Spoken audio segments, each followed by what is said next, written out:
everybody, and welcome back to the Brando and Joe podcast. For today's podcast episode, our guest is Dr. Gordon Schmidt. He received his master's and Ph.D. in IO psychology from Michigan State University, has experience teaching a variety of IO classes, and is a co-author for the Leaders Assemble Leadership in the MCU. Welcome, Gordon. Thanks for joining us this Saturday. Great. Happy to be here. Welcome, Gordon. So for those who watched our previous episode with Dr. Islam on leadership in the MCU, Gordon is a co-author on that same book. So now that we have you on, I wanted to get your perspective of where did you think to start this book? Why did you want to kind of mix the superheroes aspect and leadership in IO psychology, and like how that kind of gets started? Sure. Yeah. I think the first part, the most basic part is opportunities out there in the world, right? So we saw through a listserv saying that there's this exploring leadership through popular culture book series. People can submit proposals. So I was like, we should submit one. Sai was like, never wrote a book, never wrote even a book chapter. I was like, don't worry about it. We got it. I'd done a book before. But it was like, might as well try, right? It sounds cool. But Sai and I, for a long time have been talking about Marvel stuff and comics. I send him screenshots of comic books all the time. Just last night, I sent him a picture. I'm reading the Death of Superman. So I sent him a picture of Jimmy Olsen wearing his like Spin Doctors shirt. And I was like, this is the most 90s thing possible for Jimmy Olsen to be wearing at this time. Because Jimmy Olsen's supposed to be cool because he's young, but he's written by the normal like 55-year-old DC authors. So he's not cool. He's never been cool. But yeah, so we just talked about this stuff, and Sai and I have done stuff on science communication for IO. That's one of our areas, and I was like, this seems like something that kind of is science communication. In fact, it is. Trying to make this leadership stuff make sense. And so, based on that, we talked to Mike Urich, who runs the series for Emerald. We came up with a proposal, and then we had to write the whole thing. So it didn't seem that hard. It just was like drawn together a lot of stuff that we've done. I think that's an interesting thing with experience is like, you guys are kind of starting out in this, but it's, through your career, you'll be like, oh, I don't know how to do this, or I don't know how to do that, or can I do this? But as you just get more experiences at some point, you're like, oh yeah, I can actually do these things. You're just like, oh yeah, I did research this. Yeah, there's all the time somebody will mention a topic and I'll be like, oh, do I know any? Oh yeah, I did write a paper on that, or I did do a project that had that little bit. And so it's an interesting way to bring together all this leadership stuff that I teach, I've read, done some research on. And so it was a good experience to do that, really, and trying to make it understandable. So it's kind of what we did. I wonder if Dr. Islam said the same thing, or did he claim all the credit? I'm not sure. Doesn't sound like him. He might have given me all the credit, actually. No, yeah, I feel like I forgot what he said by now, but if anything, he introduced us to you, so he must have had some nice things. No, that's really cool that you guys kind of got started on this path, and seeing it all come into fruition must have been really cool. And to get paid to talk about superheroes must be like an awesome thing for you guys. He talks about that sometimes in class with us, and I wanted to get your opinion on this. He'll be like talking to his wife, and he'll say like, oh, like, I'm watching a movie, so I'm doing homework. Is it the same type of mentality that you've had when you were doing work for this? Like you went back and you studied all the films and looked at things and tried to pick and pull, or did you just go based off of like all the knowledge that you've had from your experiences? I rewatched every Marvel film as part of this, and then our next book, Avatar: The Last Airbender, I watched every episode, and going to watch probably some more as we're writing it even more. But yeah, it's kind of work. It's kind of interesting. Because I know for me, when I watch something, I think about all the IO stuff and think about the psychology anyways, but it's like very focused, even more focused than normal, where you're like, okay, what's going on here, and how does this work? And then for Sai's consulting site, Talent Metrics blog, we've been writing some pop culture and IO and psych topics lately. And so like anything I watch pop culture now, it's like, maybe that's a blog post or something. We've got one on What We Do on the Shadows when we were watching that. Did one on the Rings of Power. So like I watched something, I was like, all right, so I got an idea. Let me write this up. So like, yeah, everything is kind of like now sort of just for this science communication ideas. Because yeah, it's all out there. All the stuff we watch does have some of these elements, good or bad, that you can draw from. And having people think in that direction, I think, is helpful to kind of like reflect on this. You know, even our mindless entertainment is relevant, really, to what we're doing and can help us understand and think about it. Yeah, you're definitely right. We actually even after Dr. Islam's episode, we were able to do a poll about like who they think the best leader is in the MCU, and if I remember correctly, I think it was Captain America. And being the co-author of the book, I wanted to know what your uh, idea on that was. Do you agree with that? I might have voted for Captain America, so I feel like I should stand by my perspective. But I do think it varies quite a bit, as we mentioned in the book. Some it does have to do with your situation. So I think Cap has to be in an area where there's some respect and there's some idea of we're a team. Well, like the Guardians of the Galaxy, like they all have different opinions. They're all very different. None of them really want to listen to somebody. And so having more of a shared leadership model like they have there, having Star-Lord be kind of the leader, but also not, like it's my way or the highway. So I don't know how well Captain America would do in, say, that situation per se. I think it would certainly take some time to get there. Now, what if suggests that T'Challa the Black Panther can lead them better than Star-Lord, which I don't know if I agree that would actually happen, but it seems like he saved the entire universe essentially by being out there. So I don't know. But T'Challa, of course, is another a great person for that as well, with his ability to work with others, bring people together, considering their perspectives. So depends on the day, but overall, Captain America or the Black Panther most of the time. But depending on the context, somebody else might make a lot of sense. And really, those relationships matter a lot in getting along and trusting someone to do the right thing. So you can't just really parachute a leader in and expect people will trust them, which, we see in real business all the time. New CEO comes in and runs into all kinds of issues, whether their ideas are good or in some cases completely horrible. If you don't have the trust or the support or the understanding of, your subordinates, it ain't going to work, even if it's a good idea. So with that too, Gordon, you bring up a good point about like a leader coming in. And I wanted to ask you, based off of the research you've done with your book, I'd love to hear your thoughts on this, where we're talking about leaders and their different types of leadership.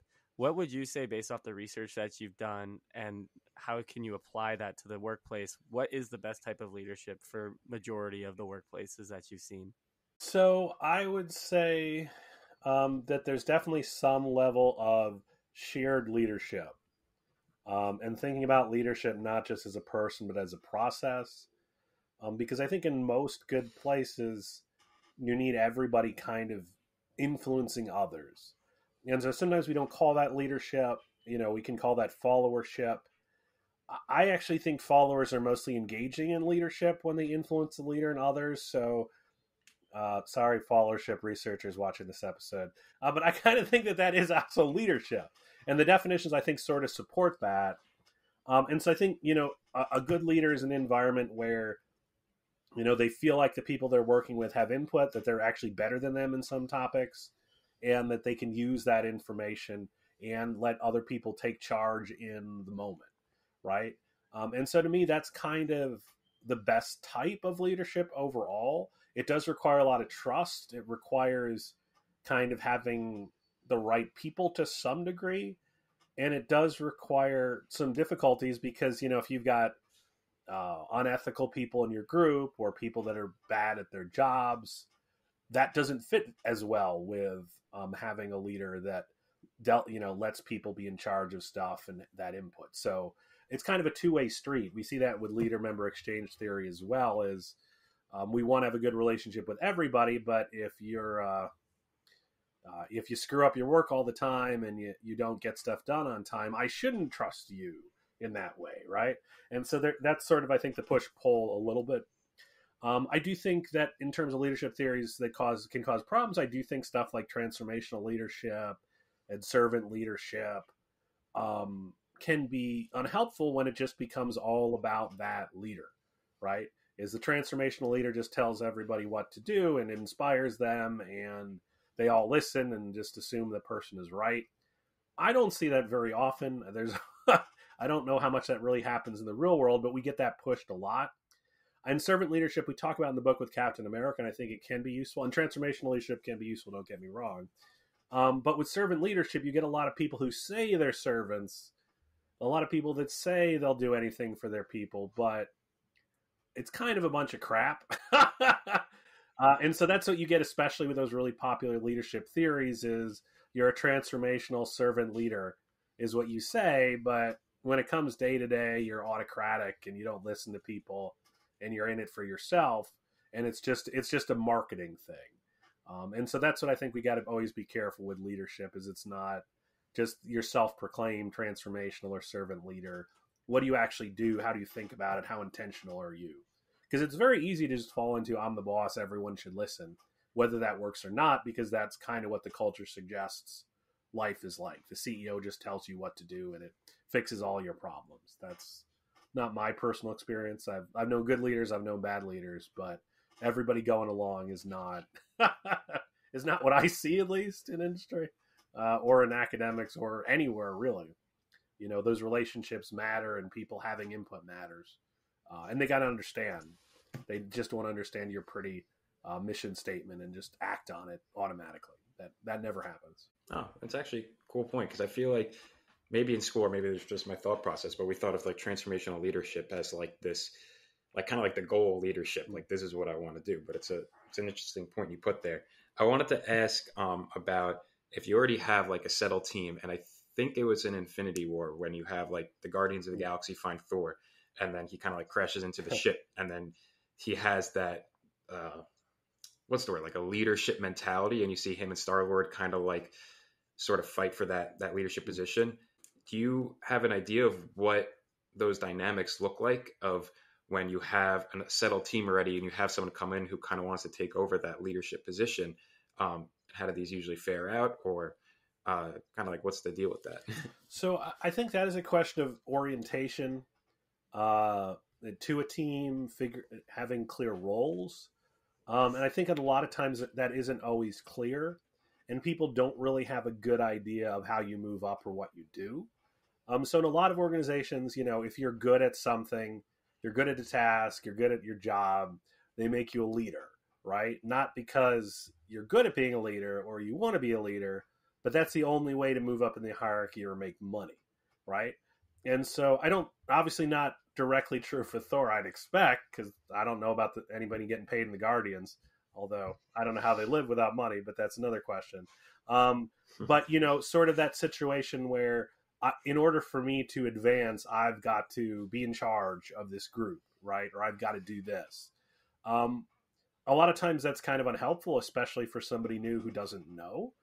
I do think when we provide space for people to lead with things like shared leadership, you can get those opportunities. So if we're doing something related to Asgard, if we're doing something related to Earth, honestly, Thor might be a better person to lead or lead parts of it, because he knows those things better than, you know, most of the Guardians. You know, even Star-Lord has really music from the 80s and back that he knows. I don't think he's like up to date, right? He probably thinks disco is probably still big on Earth or whatever. There was that scene. What was this movie? He's like, "This is it still the best movie?" Or did they go, "It never was"? Well, I can't think of it now. Yeah. I do know in the holiday special there was a lot of Kevin Bacon discussion. Kevin Bacon 80s-ness. So yeah, in that circumstance, you know, Thor would be very useful in that circumstance. I'd say Thor has more like traditional fighting experience, kind of. And so you might think that he would be useful in that circumstance. And I think that's also something where open communication is helpful. So if you just feel like I got to undermine the leader until I'm in charge, that's pretty bad for the group and what's going on. But if you feel, okay, this is where I can contribute and this is my path, I think it's a lot easier. But yeah, and organizations are often not very good with succession planning or with, you know, defining that out of how do you succeed. And so, yeah, you can come in and say, I'm going to be in charge because that means I'll get promoted. And sometimes you're a jerk and then you get in charge, you get promoted out of there. And so you win. You being a jerk worked out for your career. Not a good lesson. Not a good lesson at all. But that can happen too, right? Especially when we don't have good assessment of what's good performance, what should you be doing. There's a lot of jerks that get promoted, right? That's because they're pushy, they get high results that help them, not necessarily what helps the group. And we see that CEOs and companies all the time doing bad things for the company, but it makes them look good. So Gordon, I like how you keep going back and forth, and you're talking about Marvel, and then you bring it back to like the workplace. I think that's like great because that's how we are going to teach this information to other people. I wanted to ask you, you guys touch on it in the book about mentorship, and I wanted to see what your thoughts are on mentorship. I know in the MCU, the references for Spider-Man and Iron Man. So what are your ideas on that in the workplace as well, and how do they portray that in the movies? So I think with mentorship, the big thing is really people being intentional and thinking about what do they want to do, what is helpful for them, and that self-awareness. We talk about in the book with Iron Man a bit on self-awareness and authenticity and stuff, but figuring out what is useful for this person to succeed. Now, for the mentor, a lot of times the mentor will have at least some idea in the organization how that works, although that can be different over time. If you became a manager 30 years ago, we might have had different education requirements. We might have had different aspects of what makes somebody a good manager. And so there is that potential for some of those ideas or some of that path to be out of date. But the idea, at least, a good mentor is going to help somebody see kind of the path, what skills they need and where they're at. With a good mentee being somebody who wants to learn, who wants to understand, and to some degree, somebody who also figures out how it fits for them.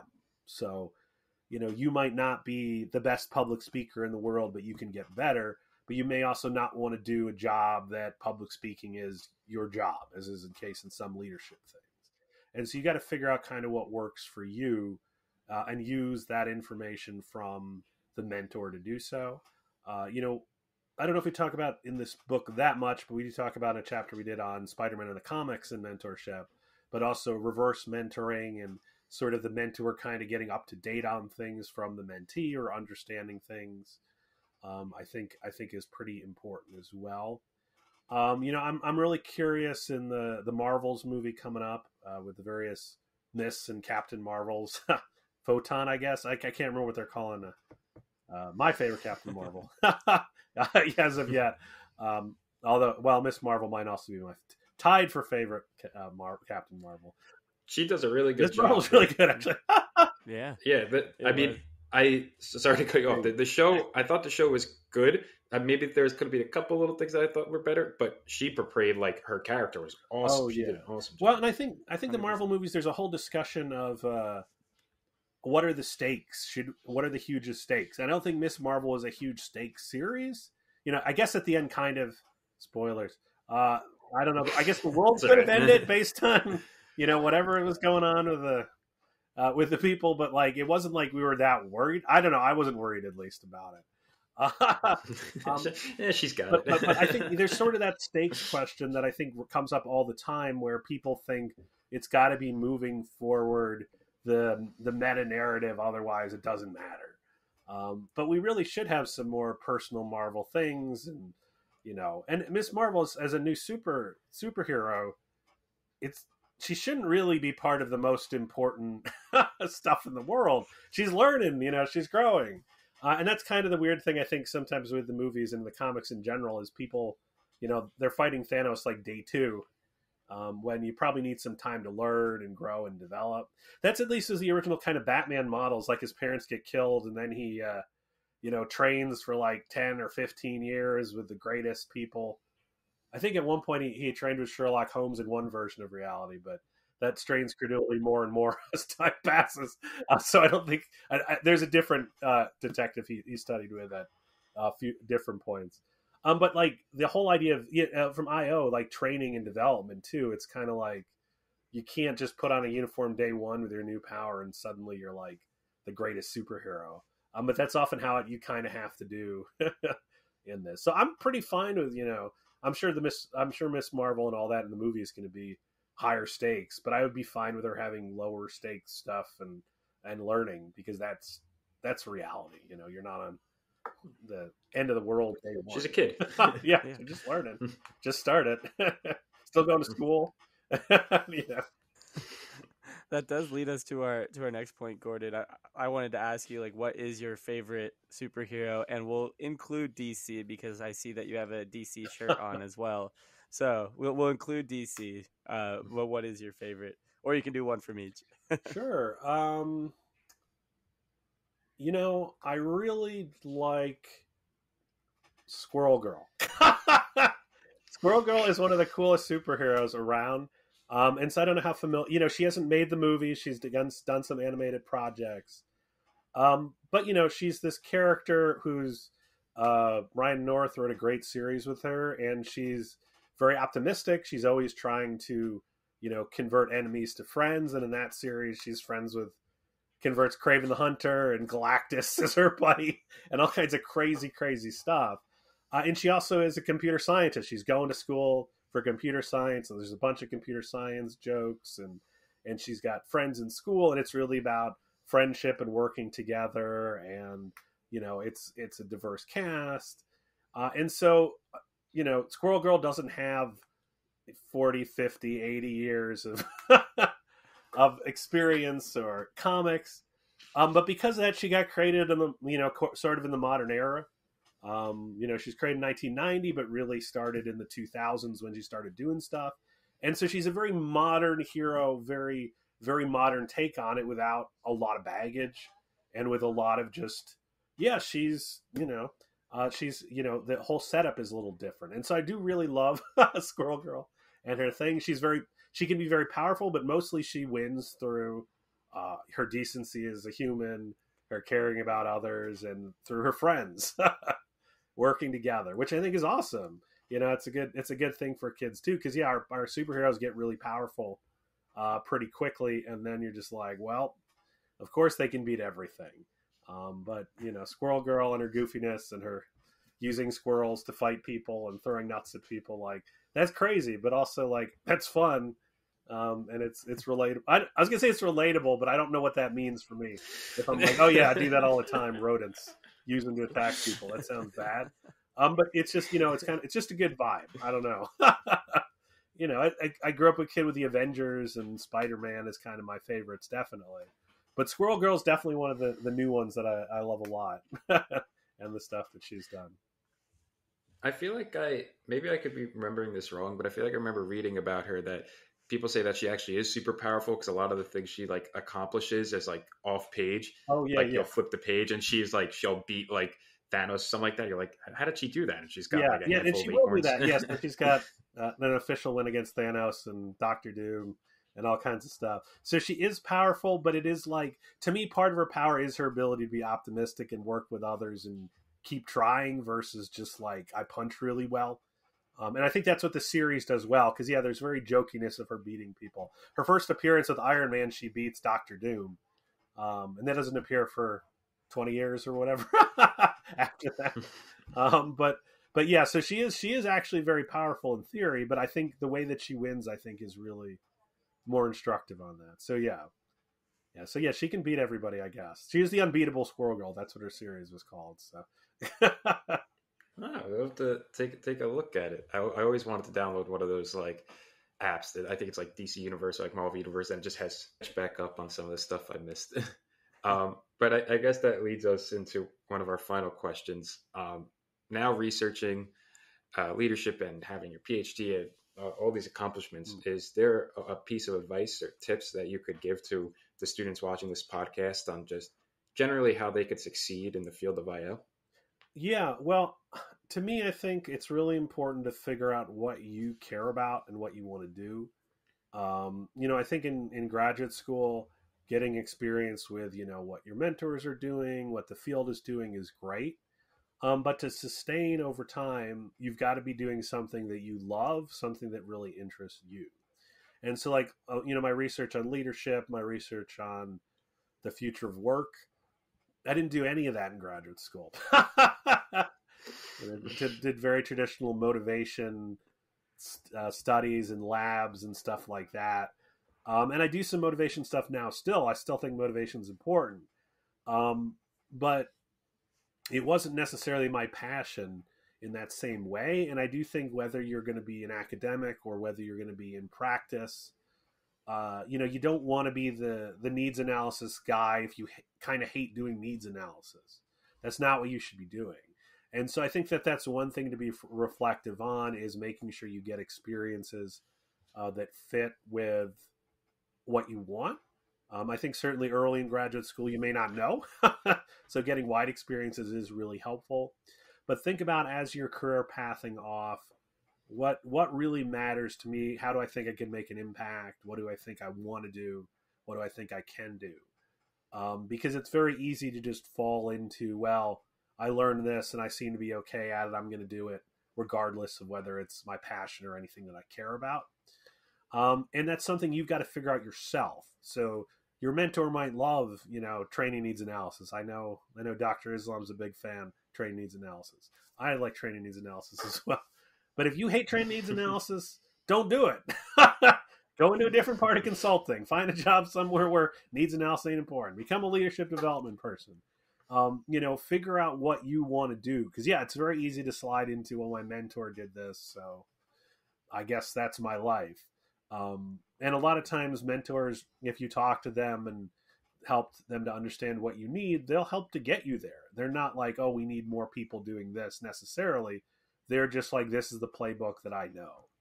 And that is something where, having multiple mentors is helpful. Talking to other people in the field and other students is helpful, because from them you might find out something that you didn't know existed even, or find out, an area where really makes it passionate for you. So that would be my recommendation overall.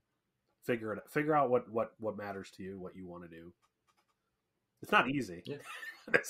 No, it's great advice. I think a past guest had something similar to say, as it like, it was with Gordon, right, Brandon? When we were talking about that people can get caught up in like salary and compensation, which is definitely important, but in today's world, you can really like work your way up in most of the things that you'd want to do. So really finding what you like to do is very important. Yeah, and I'm going to build off of that as well with, I know Joe and I just came from PsyOp, and I feel like we were really able to take in everything that we could possible when we were there. So that idea of not only doing what you want, but finding what it is that you want, like you've got to like dive into the material and really figure it out too, because like we've been going through grad school and Joe and I have been going back and forth on the things that are interesting to us. And then like, I know for me personally, when I went to PsyOp, it like completely like altered my career path of what I wanted to do. So like just really like getting involved with the community and getting involved with the information can really help change your trajectory as well. Yeah, being intentional on it, I think, is important, because it's very easy, and I hear this all the time with, students even starting. What's your area? What do you want to do research in? What do you want to do? And when you're just starting, you really don't know. So you don't need to be pigeonholed into an area. It's easier for mentors and others if you're like, oh, Joe's doing training needs analysis for the rest of his life. Just throw him some skills on that. But the discovery, I think, is really important, because you don't know day one perfectly. Maybe a germ of that is relevant, but it doesn't mean that you've committed to it, and it might not be right for you ultimately. You don't know. Finding out it's not right is as useful as finding out it's right to some degree. That's great advice, Gordon. We want to thank you so much for your time today. I know that Joe and I always enjoy getting to talk about superheroes with you, but we get to do it and talk about IO, so it's like the perfect storm. So we want to thank you so much for joining us today. Yeah. It was a fun conversation. Thanks for having me. Yeah, thanks for coming for the part 2. Thanks. Thank you. That was a great episode with Gordon. I feel like it's great when we have like either him or Dr. Islam on talking about their book, because we always talk about like the purpose of our podcast is to try and get IO psychology out there for people so that they can kind of grow and understand the field. And their book is doing the same thing, like bringing stuff to the world who don't necessarily have that background. And I think that that's awesome to see that they're doing that with us. No, yeah, absolutely. I feel like it's kind of an excuse for us to like talk about superheroes with IO psychology on the side. Probably should be the other way around. um, but no, it's amazing that feel like after 2 episodes, there's still so much to touch about what they talked about in the book. So maybe hopefully in the future we can discuss a little bit more about what they have to say, just about superheroes in general and IO psychology topics. Yeah, and it's funny too, like he was talking about how he is just looking at all different types of pop culture through an IO psychology lens now. And I was like, in my head, it had me thinking about like when doctors watch like Grey's Anatomy or something and they're like critiquing it. I feel like it's the same thing for like IO psychologists and watching like leaders, like whether that's superheroes or Teenage Mutant Ninja Turtles or Avatar, like all those different things. Like we're all seeing those concepts popping up constantly. No, yeah, it's a good point. I didn't even think about that. Like, not even just like honestly, any like TV show or movie, there's gonna be leadership, team building, or those other IS psychology topics. Um, Maybe we can have like one a month with them, Yeah. different pop culture. But thank you everybody for watching, and we'll see you next Friday.